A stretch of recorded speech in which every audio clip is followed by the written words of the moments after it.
Buenos días, señores ciudadanos de la área metropolitana.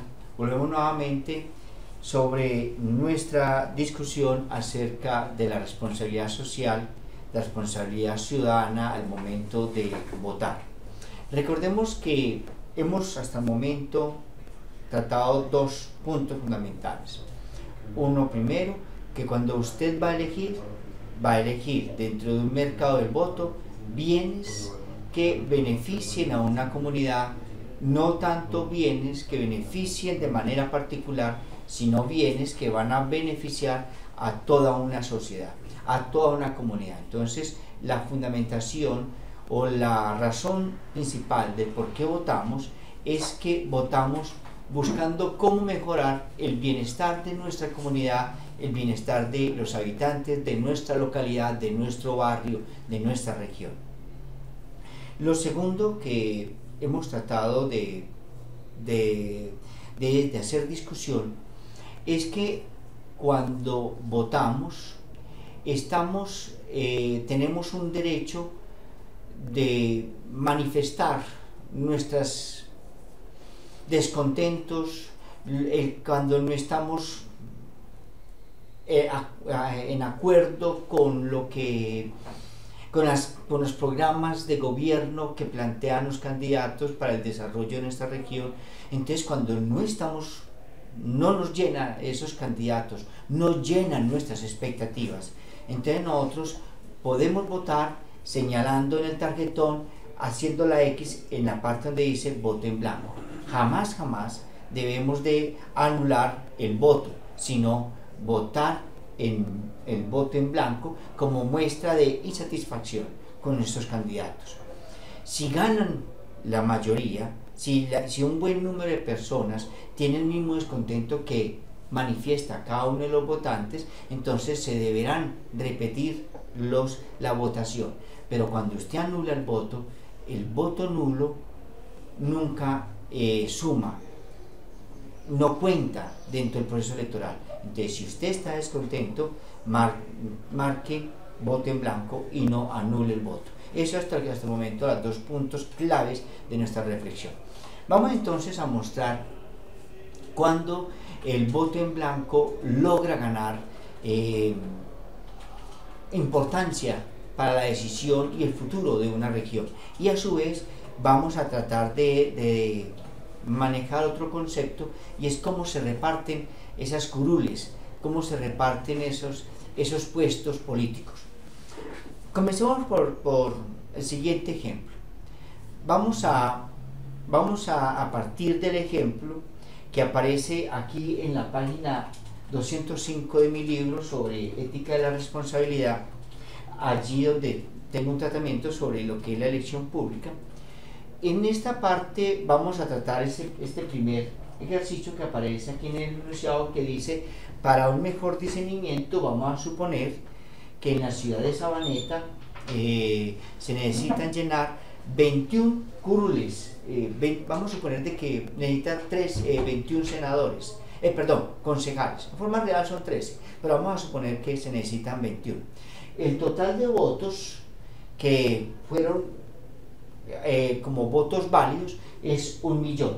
De ese 1.000.000 de votos tenemos la siguiente distribución. Primero, el candidato de la lista liberal sacó 400 votos, es decir, ganó con un 40% del total de votación. El candidato conservador, como allí también aparece, el candidato conservador sacó 250.000 votos, es decir, el 25% del total de elección. Votos en blanco significativo, muy significativo, Serven dice 20%. En otras palabras, sacó 200.000 votos. 20% de las personas dijeron no estar contentos, no estar satisfechos con los candidatos que se presentaban a la alcaldía de Sabaneta. Y la cuarta condición es que el candidato, vamos a suponer que de Cambio Radical, sacó 150.000 votos, es decir, un 15% del total de votación. Ahí están el 1.000.000 de votos distribuidos: 400 el del candidato liberal, 250 el del candidato conservador van 650, más 200 votos en blanco son 850, más 150 de Cambio Radical serían 1.000.000 de votos. Y de acuerdo a ello, todo este 1.000.000 de votos son el voto válidos. Entonces, ¿qué pasa? Si ustedes observan, de acuerdo a esta diapositiva, ¿quién ganó? ¿Quién ganó? ¿Quién ganó? Fue directamente el candidato del Partido Liberal, porque sacó el 40% de votos. El voto en blanco significativo, pero perdió, porque sacó el 20%, ¿de acuerdo? Entonces, de acuerdo a ello, se toma como el voto blanco, por con mandato constitucional, no suma, ¿cierto? Él no puede ser arrogado, perdón, el voto en blanco sí suma, discúlpeme. El voto blanco no puede ser asumido por ningún candidato, de acuerdo a la ley, entonces quedan distribuidos de la siguiente manera. De acuerdo al indicador D'Hondt, es un indicador que se sigue en muchos de los países democráticos como un mecanismo para la distribución de curules. Entonces, en Colombia también se aplica este sistema y se llama del indicador D'Hondt. D'Hondt establece el siguiente principio. Para el caso de Sabaneta, que dijimos que necesitamos 21 concejales, entonces vamos a sacar las 21 cifras más altas, y para sacarlas D'Hondt propone: primero dividimos por 1, como aparece en esta primera columna, dividimos por 1, después dividimos por 2, después por 3, después por 4, y así nos vamos yendo. Y miren que a medida que vamos dividiendo, observen aquí, candidato liberal dice 400, 400 dividido 1, 400, el candidato conservador sacó 250, 250 dividido 1 da 250, y así sucesivamente. Pero en la segunda columna colocamos dividido por 2, entonces 400 dividido 2, 200. 250 dividido 2, 125, y así sucesivamente. Así vamos dividiendo hasta encontrar las 21 cifras, ¿cierto?, más altas. Si ustedes observan, tengo aquí, en esta parte de aquí abajo, tengo ya en la división, tengo un número más retenido que el resto de los números. Esa será la cifra repartidora. Para mejor observación, mire que es la cifra 36.363.3. Esa será la cifra repartidora, es decir, todos los números que estén por encima de esa cifra, deben haber 21 números por encima de esa cifra, son los números más altos. Los partidos o los candidatos que ganaron las elecciones, que cumplan con esta cifra repartidora, serán los que colocan el número de senadores. Me hago entender, el número de concejales, porque estamos hablando del orden municipal. Entonces, miramos acá, por ejemplo, para el candidato liberal. Observen, contemos. Tenemos 1, 2, 3, 4, 5, 6, 7, 8, 9, 10, 11. Colocó 11 concejales. Miremos cuánto colocó el candidato conservador, ¿cierto? Colocó 1, 2, 3, 4, 5, 6. Colocó 6 concejales el candidato del Partido Conservador, que también salió ganador. Y por Cambio Radical, 1, 2, 3, 4. Es decir, ahí están las 21. 11 por el lado del candidato liberal, que fue el que quedó como alcalde de Sabaneta. ¿Listo? Entonces quedaron 11. Es decir, todo lo que el alcalde de Sabaneta promulgue como norma va a ser aprobado, porque ya tiene la mitad más 1, tiene 11, porque mire, el del lado de los senadores de los conservadores, perdón, de los concejales conservadores quedaron 6, y de los concejales de Cambio Radical quedaron 4. Si suponemos que concejales del lado conservador y concejales de Cambio Radical se unen, suman 10, 6 y 4, 10. En otras palabras, está ganando candidato está ganando los que representan el Partido Liberal, que son 11. ¿Qué está diciendo esto, amigos? Esto me va a decir algo muy importante. Primera condición, que el candidato ganador le está garantizando al partido que los proyectos que ellos planteen queden aprobados. Primera condición. Eso puede ser bueno y puede tener algo también de malo. Pero ¿dónde está la parte que más de pronto nos debe llamar la atención, señores ciudadanos del área metropolitana? Algo muy sencillo. Observen que el candidato del Partido Liberal había ganado con 400.000 votos, es decir, con el 40% del total de votación. ¿Y con cuánto quedó en el porcentaje de participación en los concejales? 52.38. ¿Cómo así? Si ganó con el 40%, ¿de dónde sale ese 12.38% adicional? Pero miren también de igual manera, el del candidato conservador, recuerden que ha ganado con el 25%. ¿Y cuánto aparece en el número de concejales? Con el 28.57%. Extraño, ¿dónde sale ese 3.57 adicional? Lo mismo ocurre con el partido Cambio Radical. El candidato de Cambio Radical, que también pasó elecciones, recuerden que ganó con 150.000 votos, es decir, el 15% de votos válidos, y observen con cuántos llegan al Consejo, el 19.05. En otras palabras, señores, ahí salieron todos beneficiados. ¿Por qué? Porque los votos en blanco, que representaban el 20%, que eran 200.000 votos, miren cómo fueron sumados. 12.38 adicional, porque aquí era 40 y quedó 52.38 por el partido por el liberalismo, por el conservadurismo el 3.57 y 4.05. Al usted sumar, le da el 20%. En otras palabras, allí se fueron a ganancias.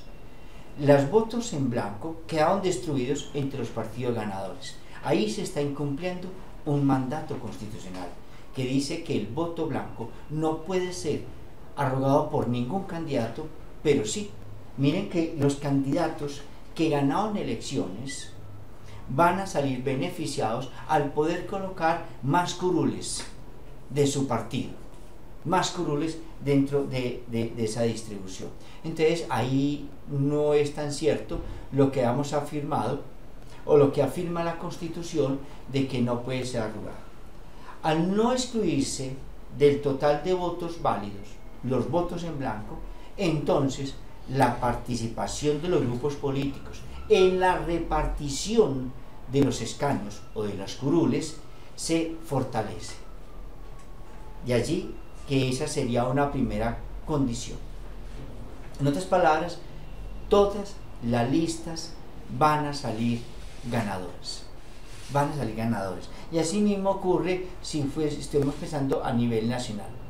La gran paradoja social que plantea este modelo del voto en blanco es la siguiente.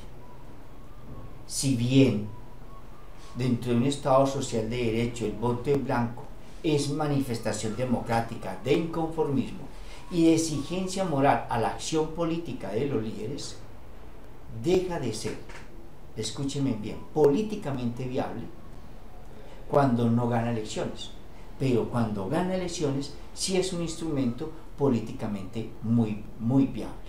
De allí que el voto en blanco exige de los electores conciencia ciudadana, que las personas elijan no buscando el interés privado, sino el interés de la comunidad. Pregúntese los habitantes de los diferentes municipios del área metropolitana, ¿cómo queremos ver nuestro municipio en 4 años? ¿Queremos verlo más pobre o más próspero?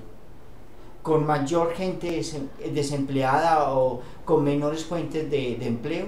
¿O por el contrario, con gente cada vez con mayores fuentes de empleo y menos pobre? ¿Cómo se sueña usted su barrio? ¿Cómo se sueña usted realmente su municipio?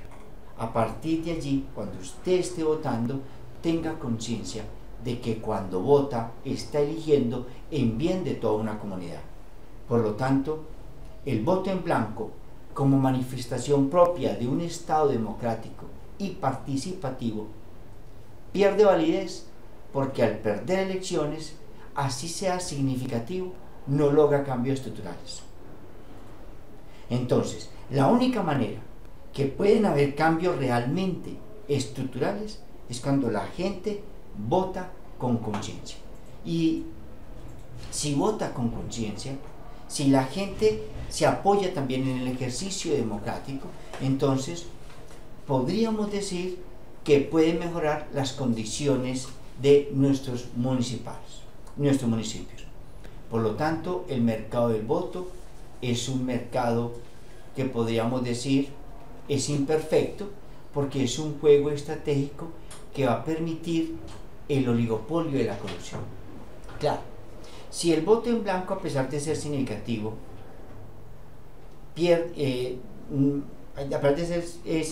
pero pierde elecciones, y al momento de hacerse una distribución de las cargas, o al momento de definir las curules políticas, los partidos asumen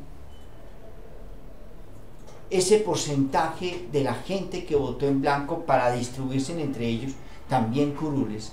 Entonces el mercado del voto se muestra aún mucho más imperfecto y pasa a ser un juego estratégico que permite el oligopolio de colusión. ¿Cómo así que el oligopolio de colusión?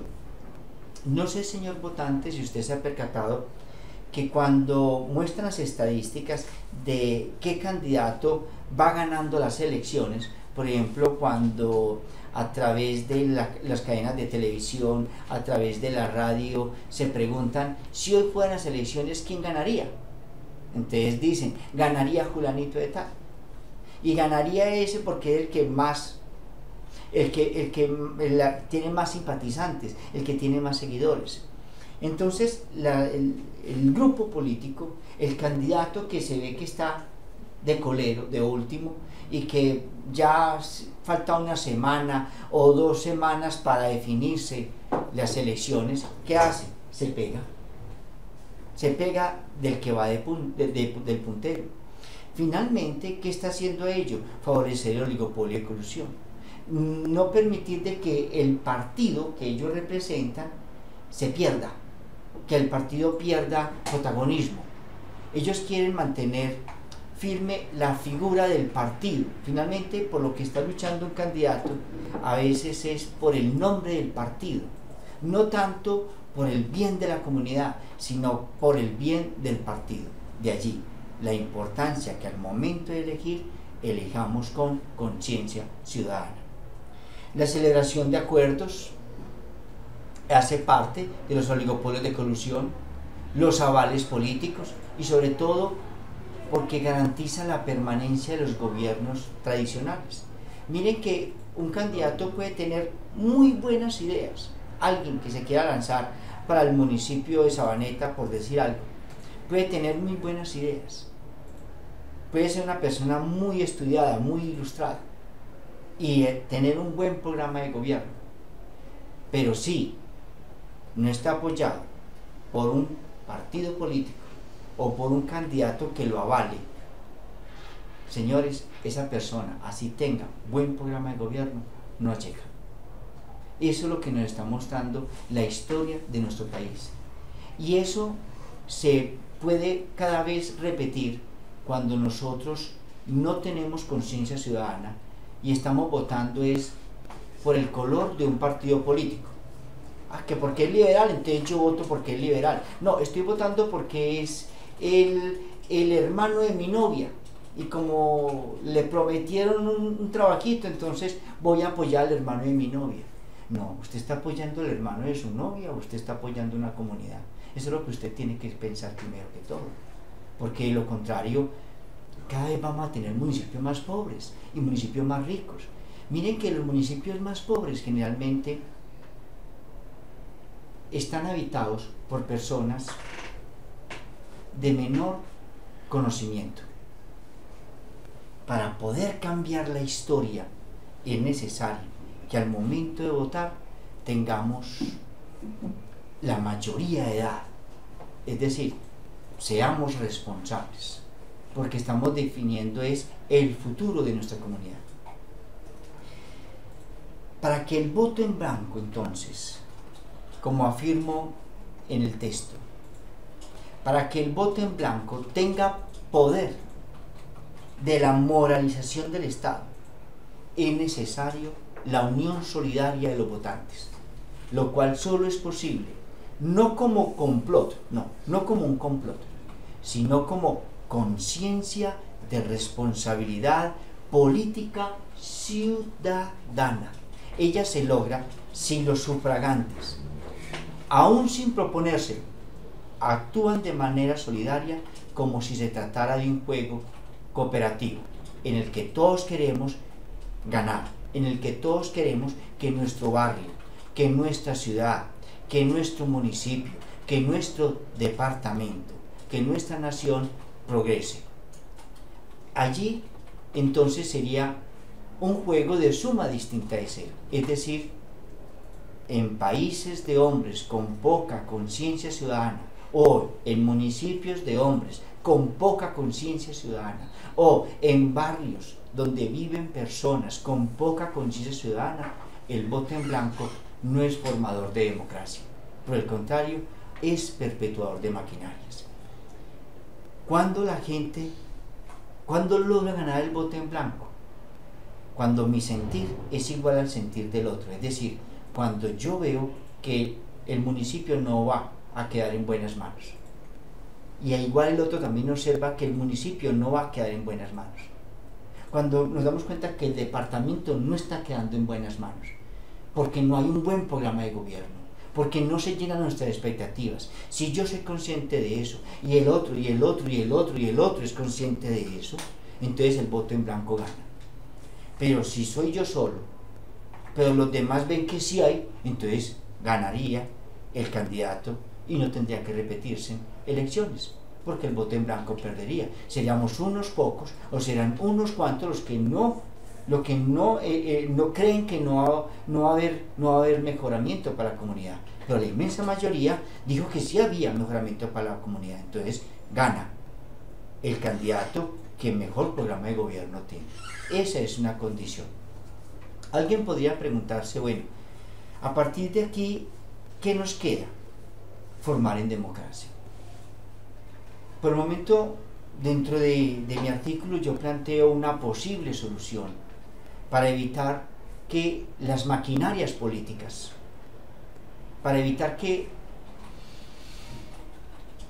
los mismos partidos que fortalecen las maquinarias políticas y que favorecen el clientelismo político asuman mayor responsabilidad.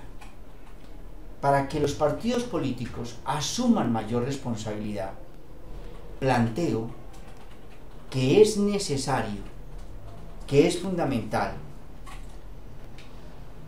de que las diferentes propuestas de gobierno, los diferentes candidatos que tienen propuesta de gobierno para mejorar el futuro de una región o de un municipio, los entreguen totalmente elaborados, estudiados como cualquier proyecto, a un grupo de evaluadores que podríamos decir que sean tecnócratas puros, gente que sepa de proyectos, gente que sepa realmente economía, gente que sean arquitectos, ingenieros, es decir, de un pool de profesionales que van a recibir estos proyectos y entre todos ellos los van a evaluar y van a elegir cuáles son realmente los mejores programas de gobierno, o más bien cuáles programas de gobierno realmente son viables y pueden ser financiados o proyecten realmente bien el crecimiento de la comunidad. ¿Qué de estos proyectos son viables?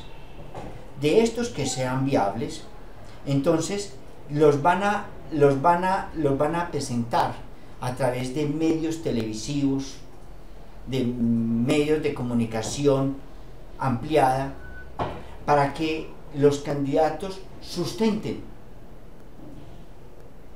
por qué su programa de gobierno es mejor que ¿de acuerdo? Sin hablar ninguno mal del otro, solo es hacer una sustentación técnica, como cuando sustentamos una tesis de grado, ¿cierto? ¿Cómo lo va a lograr? ¿Cómo lo va a alcanzar? ¿Conoce usted el presupuesto del municipio? ¿Cómo va a lograr usted el presupuesto que se necesita para poder llevar a cabo estas obras? Una vez que la comunidad los conozca, que la comunidad vote cuál programa de gobierno cree en ellos, debería convertirse en el plan de desarrollo del municipio o del departamento o de la nación. De esa manera, el candidato que aspira a ser el alcalde, a ser el gobernador o a ser el presidente, no es por aval político, sino porque presentó la mejor propuesta de gobierno y porque el votante escuchó esa propuesta de gobierno, tuvo la posibilidad de comparar una con otra y eligió cuál era la mejor propuesta. No debe ganar el candidato, quien debe ganar es la propuesta, porque necesitamos es que nuestra ciudad crezca. Los partidos políticos venden candidatos, pero lo que las comunidades necesitan es verdaderos programas de gobierno. Esa es la condición, esa es la propuesta. Espero, señores habitantes del área metropolitana, que este esfuerzo que ha hecho la Universidad Adventista de educar para la democracia sirva realmente para nuestras próximas elecciones. Si tienen alguna duda, mantendremos en esta dirección que aparece aquí abajo, mantendremos abierto el portal, vamos a dejarlo una semana y estaremos contestando. Si de pronto vemos que amerita una nueva transmisión, la haremos. Señores, tranquilamente pueden escribirnos a esta dirección y darnos sus inquietudes, preguntarnos, que con gusto estaremos para atender. Mil gracias y hasta pronto.